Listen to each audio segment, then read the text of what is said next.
எங்கள் கட்சியை பொறுத்தவரையில் இது தமிழ்நாடு விடுதலைப்படை, மாவோயிஸ்ட் இயக்கங்கள், தமிழ்நாடு மீட்சிப்படை போன்ற பல்வேறு தமிழ் தேசிய அரசியல் ஆளுமைகளை கொண்ட ஒரு அரசியல் தலைமை குழுவாக, அரசியல் முக்கிய நிர்வாகிகளை கொண்ட ஒரு கட்சியாக நடைபெற்று வருகிறது.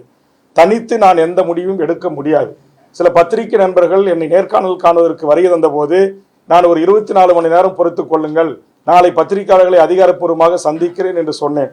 உடனே 24 மணி நேரம் கெடு என்று ஒரு செய்தியை போடுகிறீர்கள். திமுக இந்த நிமிடம் வரையிலும் மூத்த தலைவர்கள் என்னோடு பேசிக்கொண்டுதான் இருக்கிறார்கள். ஆனால் காத்திருந்த வேல்முருகன் என்று என்னுடைய சுயமரியாதைக்கும் தன்மானத்துக்கும் நீங்கள் இழுக்கு ஏற்படுத்துவது போல் உங்கள் பரபரப்புக்கு பிரேக்கிங் நியூஸ் போடுகிறீர்கள். அப்படி இல்லை, வேல்முருகன் பண்ணுகிற நேர்மையான அரசியல். எனது அரசியல் பொதுவாழ்வு என்பது சுமார் 40 ஆண்டு காலத்திற்கு மேல் 6 முறை தேர்தலை சந்தித்திருக்கிறேன். தலைவர் கலைஞர், மறைந்த அம்மையார் ஜெயலலிதா, எடப்பாடி, OPS, மருத்துவர் ராமதாஸ் ஐயா என்று பல்வேறு தமிழ் சமூகத்தின் மிகப்பெரிய ஆளுமைகளோடு நான் ஒன்றாக பழகி அவர்களோடு அரசியலிலே பணியாற்றியிருக்கிறேன், அனுபவங்களை பெற்றிருக்கிறேன். அதனால் தயவு செய்து அதிகாரப்பூர்வமாக நாங்கள் அறிவிக்கின்ற அந்த செய்திகளை மட்டும் நீங்கள் வெளியிட வேண்டும் என்பது என்னுடைய தாழ்மையான வேண்டுகோள்.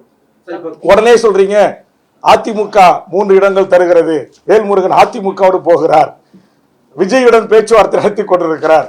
எங்கள் கட்சியை பொறுத்தவரையில் எந்த ஒரு முடிவாக இருந்தாலும் ஒரு முறைக்கு 2 முறை 3 முறை அனைத்து நிலை பொறுப்பாளர்கள் வரையிலும் அவர்களை அழைத்து கருத்து கேட்டு பேசி அதற்கு பிறகுதான் ஒத்த கருத்து ஏற்பட்ட பிறகுதான் நாங்கள் இந்த முடிவை அறிவிப்போம்.